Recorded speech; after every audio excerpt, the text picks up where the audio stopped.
Olá pessoal, bem-vindo a mais um Trocando Aventais. E a receitinha de hoje é super gostosa. Vou ensinar vocês como fazer um prato japonês chamado karaage. Karaage, ele é um frango frito, mas não é um frango frito simples. Ele tem duas coisas que dão um diferencial e uma coisa e deixa ele muito gostoso. Primeiro é o tempero, que ele é temperado com gengibre ralado. E segundo, que ele é empanado com amido de milho.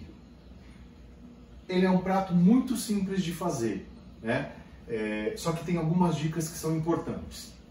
Para a gente poder fazer esse prato, a gente vai usar uma parte do frango que ela tem uma carne mais suculenta. Então eu uso a coxa e a sobrecoxa. Se você quiser fazer com peito, até dá, mas ele não vai ficar tão gostoso. Porque o ideal é que ele deixe a carne úmida, frita, cozida, né? Bem fritinha, mas úmida. O peito, ele já não tem tanta umidade assim. Então, se você utilizar essa parte, ela não vai ficar tão gostosa. Então, o ideal é você fazer com coxa e sobrecoxa. Eu compro a coxa e a sobrecoxa inteira. E eu desosso. Simples, simples, simples. Faço um talho nela e vou com uma faquinha bem amolada, descolando ela do osso. E no final eu vou ter o meu frango já sem os ossos e aqui os ossos da coxa sobre coxa.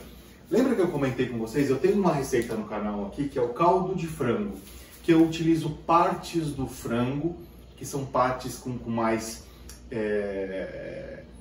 ossos, como a carcaça, o pé, a ponta da asa. E aí eu comentei com vocês que eu sempre guardo também esses pedaços aqui para poder fazer o caldo. Então você pode utilizar esse também. Então o que eu fiz aqui? Eu vou guardar, né? Eu até, tudo que eu coloco no congelador a gente costuma colocar uma etiquetinha para a gente identificar direitinho. E aí eu vou congelar esse aqui. Quando eu for fazer o caldo, eu utilizo, que vai ficar perfeito, porque às vezes a gente não tem a carcaça, não tem o pé, então eu vou pegando essas partes do frango que eu guardo para poder fazer o caldo. Então, se vocês querem fazer um caldo de frango bem gostoso, para poder servir como base para sopas, risotos, para outros pratos que você queira, gostosos que você queira fazer, um caldo de frango saudável, procura a receita aí no meu canal. Tá certo? Então esse daqui vai para o freezer. Eu vou guardar ele no freezer e aí eu uso quando eu for fazer. Tá bom? Então vou deixar ele aqui e daqui a pouquinho a gente guarda. Basicamente é o frango e a maisena, né? O amido de milho. Agora, uma coisa que eu comentei, o diferencial é o tempero que a gente vai aqui nesse frango. Eu utilizei aqui gengibre ralado, alho amassadinho e sal. Somente isso. Né? E como o frango é uma carne que demora um pouquinho mais para pegar o gosto, o que eu costumo fazer? Se eu for fazer agora para o almoço, né, para a hora do almoço, eu faço ela bem de manhãzinha. Eu acordo bem de manhãzinha, desosso a carne, né, desosso a coxa e a sobrecoxa, já coloco no tempero para na hora do almoço ele já ter pego o tempero e já está bom para a gente fazer, tá? Então, eu cortei, eu simplesmente desosso a carne, né? E deixo a pele, tá? Que eu acho que é bastante importante. A pele, ela vai ficar bem crocante. Eu não tiro a pele, eu deixo a pele. Então, eu corto ela em cubos, tempero então com o gengibre, o sal e o alho, deixo ele marinando por umas 3 horas, 4 horas, né? E depois aí a gente vai fritar ele. Ele vai ser empanado somente na hora de fritar, tá? No momento que eu for fritar. Uma outra dica que é interessante, por exemplo, eu fiz uma quantidade aqui que eu não vou utilizar ela de repente toda agora, eu não vou fritar.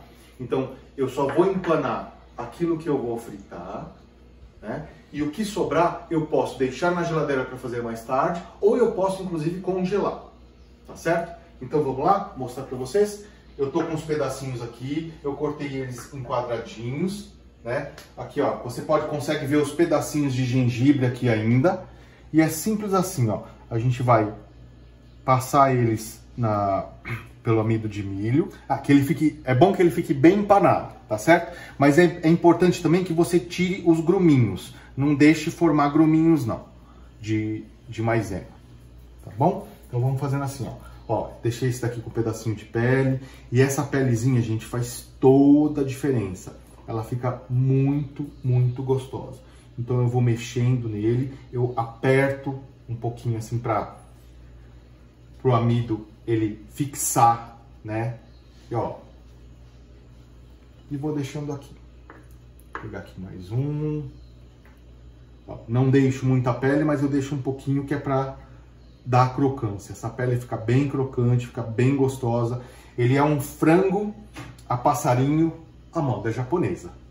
Só que assim, o tempero dele, gente, é espetacular. Timelapse.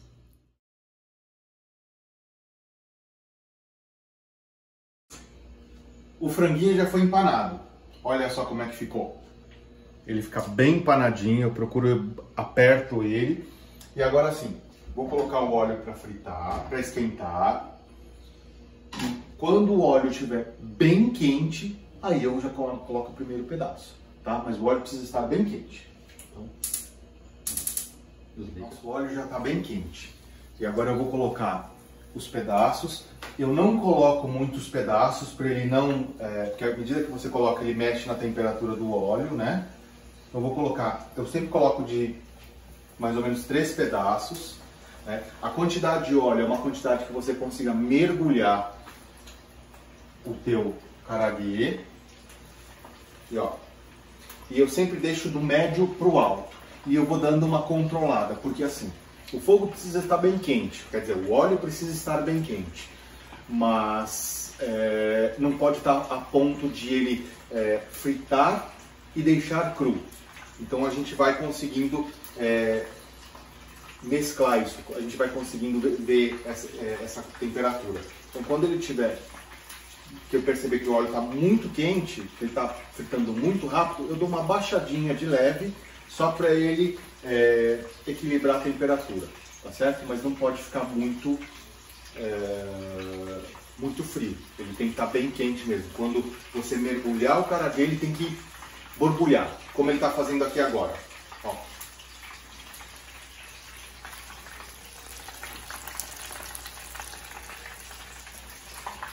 Outra dica importante, quando eu tiro ele daqui, eu não coloco ele direto no papel toalha ou direto no prato, eu uso uma grelha aqui para deixar ele suspenso, porque isso vai manter ele mais crocante e ele esfria aqui. Depois de um tempinho aqui, ele dá uma descansada de alguns minutos aqui, aí depois eu posso colocar no prato. Tá? Então essa dica também é bem importante para que a gente consiga manter a crocância dele. Nosso karaguê ficou pronto. Eu fritei aproximadamente 2 conjuntinhos de coxa e sobrecoxa. E olha a quantidade que rendeu. Né? Foram 2 coxas e sobrecoxas bem grandes, mas ele rende muito. É um prato que rende muito. E aí, para acompanhar esse prato gostoso que a gente fez, que é o karaguê, a gente fez uma mini refeição japonesa aqui. A gente fez gohan, arroz japonês. Eu fiz um shimeji na manteiga. E servindo junto como acompanhamento aquele pepino japonês que também tem a receita no nosso canal. Ah, coisa importante. Para acompanhar o karaguê, a gente tem 2 acompanhamentos de molho para acompanhar o karaguê. Eu fiz um aqui que vai limão, shoyu, gengibre ralado e aginomoto. O aginomoto ele é opcional se você não quiser, tá certo? Então, e outra coisa que fica bastante gostosa para acompanhar o karaguê é maionese. É você molhar o frango na maionese, você passar o frango na maionese. Fica muito gostoso. Todas as quantidades, as proporções, elas vão estar todas acompanhando o vídeo, para vocês poderem fazer. Eu espero que vocês tenham gostado. Se vocês gostaram, compartilhem com seus amigos, contem para os outros, né, para os seus amigos, que é fácil a gente fazer. Né? Você vê que é um prato super gostoso que a gente come no restaurante japonês e a gente consegue fazer em casa perfeitamente. Cliquem no sininho para vocês receberem mais informações, se inscrevam no canal e deixem seus comentários se você tiver alguma coisa para dizer, se você tem alguma dúvida, se a gente pode esclarecer alguma coisa aqui, tá certo? E muito obrigado e até um próximo Trocando Aventais.